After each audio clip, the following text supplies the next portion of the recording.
नमस्कार, आपण पाहतात खेड टाइम्स। नाशिकमध्ये 2027 मध्ये सिंहस्थ कुंभमेळा भरणार आहे।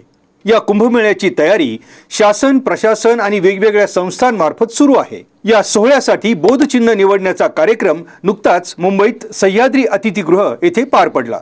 हे चिन्ह निवडण्यासाठी नाशिक त्र्यंबकेश्वर कुंभमेळा प्राधिकरण, मायगव्ह आणि association of designers of India यांच्या संयुक्त विद्यमाने देशव्यापी डिझाईन स्पर्धा आयोजित करण्यात आली होती।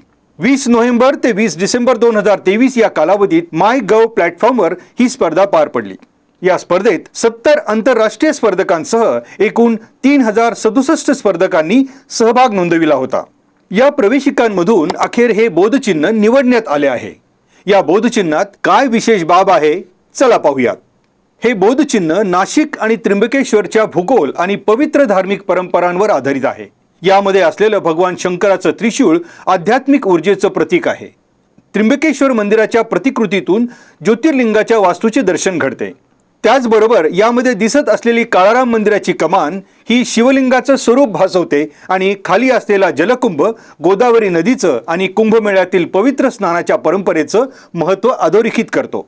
या बोधचिन्हातून खऱ्या अर्थाने सिंहस्थ कुंभमेळ्याची धार्मिक परंपरा आणि त्र्यंबकेश्वरच्या भौगोलिक सौंदर्याचं दर्शन घडते।